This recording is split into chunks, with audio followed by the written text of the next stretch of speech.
Gracias. Finalmente, tenemos la So in pregunta de closing, Sean we Tandem have de a AFP. question, Sean Tandem from AFP. Hi. Thanks, Secretary Rubio and Madam Foreign Minister. Mr. Secretary, if I could go briefly to another part of the world. There have been moves by members of the Israeli government toward annexation of the West Bank. It's been discussed. This is explicitly a step to bury the prospect of a Palestinian state, which you've publicly opposed. Does the United States either support or accept these moves? The United Arab Emirates have said that this is a red line, that this would jeopardize the Abraham Accords. Related to that, to the Palestinian state recognition moves, you've in recent days suspended or revoked visas for members of the Palestinian Authority, but also, as you understand it, ordinary Palestinian Authority passport holders. Do you see this as a long-term move? Does this show that you don't see legitimacy of the Palestinian Authority? Yeah, we'll see. I mean, the Palestinian Authority has its own set of problems. Pay for slay. They pay people to kill Israelis. We have problems with them too. Obviously, Hamas is at a different category, but we have problems. Look, we told all these countries. We told them all. We said, if you guys do this recognition stuff, it's all fake. It's not even real. If you do it, you're going to create big problems. There's going to be a response from Israel. You're going to make it harder to get a ceasefire. And it may even trigger these sorts of actions that you've seen, or at least these attempts at these actions. So we're watching it closely. I'm not going to opine on it today, other than to tell you that we predicted this would happen. We warned everybody it would happen. But nonetheless, some of these people decided they wanted to move forward with something that's illusory.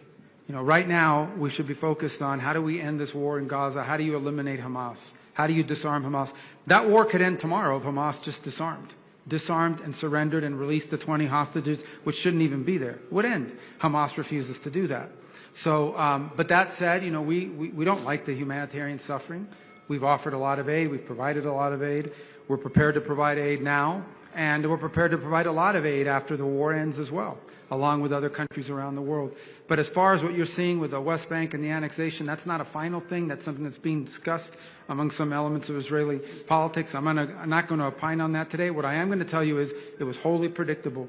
We told all these countries before they went out and they did this, we told them that if they did this, if they went through with this thing, there wasn't going to be a Palestinian state, because that's not the way a Palestinian state is going to happen, because they have a press conference somewhere. And we told them that it would lead to these sort of reciprocal actions, and it would make a ceasefire harder. And by the way, let me tell you something. The day that the French announced their thing, the thing they did, that day, Hamas walked away from the negotiating table. They immediately increased their demands and walked away and stopped negotiating. So we also warned that would happen. And it did. So, but sometimes, these guys don't listen. They do what they're going to do because of their own domestic politics, which is fine. But these are consequences of that. It's 2025. America's debt is over $37 trillion, and the dollar just had its worst crash since 1973. That puts your savings and your family's future at risk. That's why we trust Alpha Omega Gold, a company that stands unapologetically with Israel and supports Stand Tall Israel. Visit ao.gold/stand to claim your free precious metals wayfinder guide, or call 1-855-426-4653 today.